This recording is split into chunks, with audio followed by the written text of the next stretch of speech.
What's a good beginner mountain bike? This is a question I get every day. So today I'm going to give you the tools you need to find one, new or used, regardless of brand. But first, we need to define what a beginner bike is. If you're a beginner and you have unlimited money, then this discussion is over. Just go out and spend a bunch of money on a nice bike and you're done.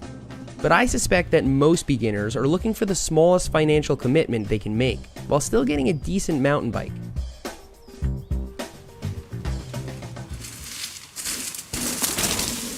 This bike is decent enough to get you into big trouble, again and again.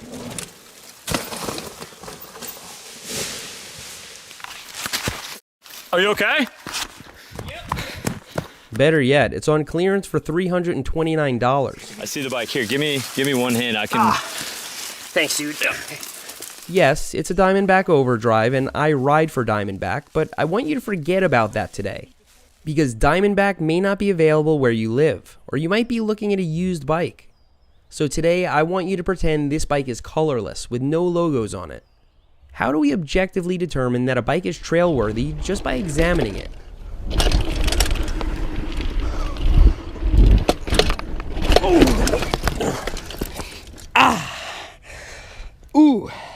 Let's start with the most important indicator of a good mountain bike, the derailleur hanger. If a mountain bike is equipped with a rear derailleur, it should be hung from the frame by this little piece of metal, the hanger. During a crash, the hanger is designed to break away to prevent damage to the frame. It can then be realigned or replaced inexpensively.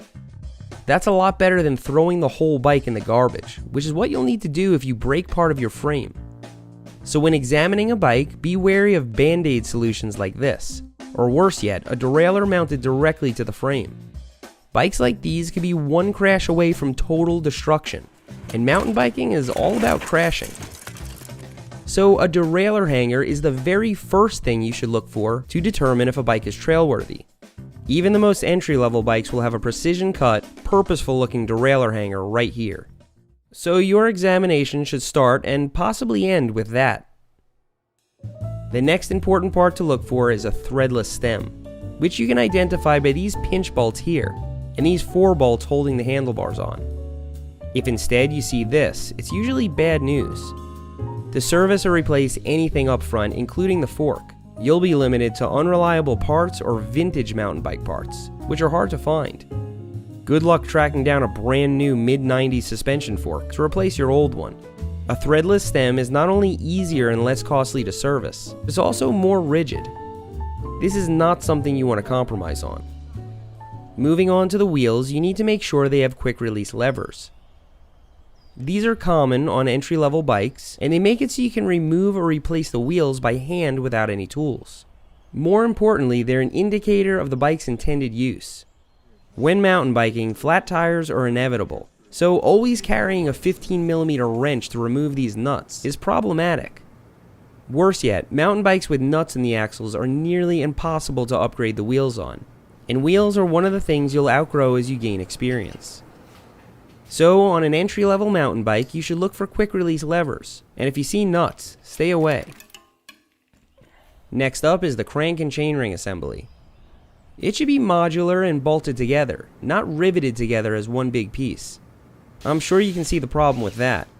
Break anything here, and you're probably out the cost of your entire bike. Sure, you could drill out the rivets and fabricate something, so if that's your thing, then good on you. Otherwise, look for something you can actually wrench on. The next thing you should look for are disc brakes on the front and rear. Even cheap disc brakes are replaceable with better ones, which is important to note, because your bike needs to have the mounting points for them from the start. More importantly, disc brakes are dramatically more reliable than rim brakes, which is why the mountain bike industry switched to them quickly and decisively decades ago. Because a good mountain bike should be low maintenance and upgradable, you should be very suspicious of one that does not include disc brakes. Woohoo! Finally, you need to ensure that the bike is available in different sizes, and that the manufacturer actually offers some guidance as to what size you need. Anyway, if the manufacturer isn't offering this information, they probably don't put much thought into their bikes, and therefore you shouldn't trust it to take you deep into the woods.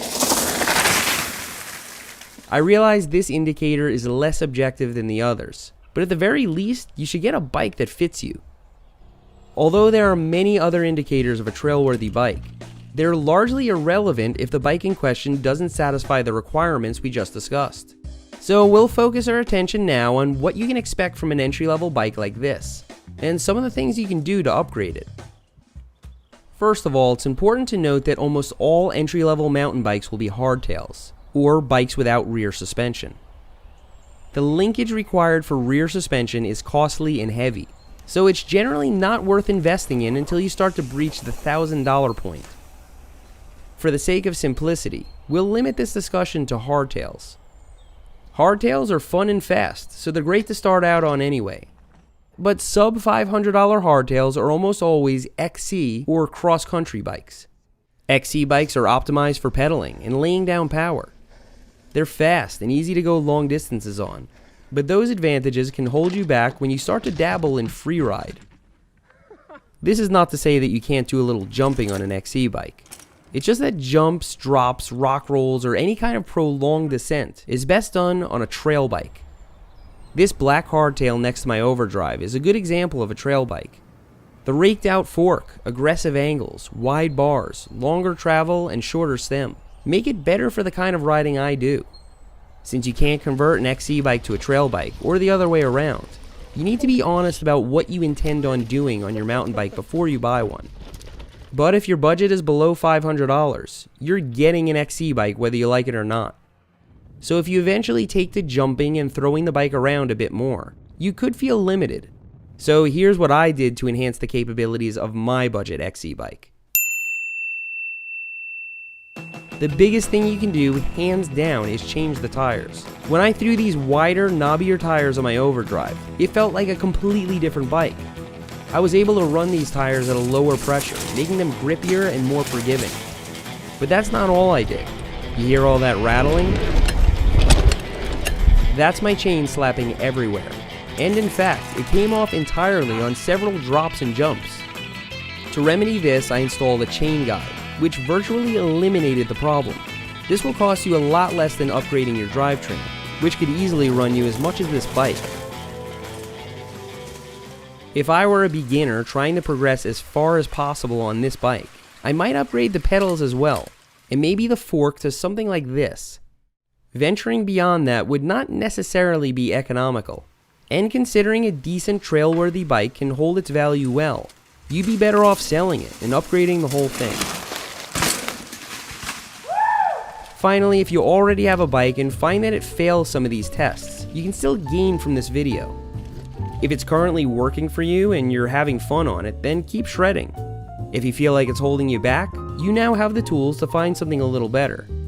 Still, we haven't spoken about assembly, maintenance, or all the other upgrades you could do, so I'm sure you have questions. With the help of my viewers, I'll do my best to answer them in the comments.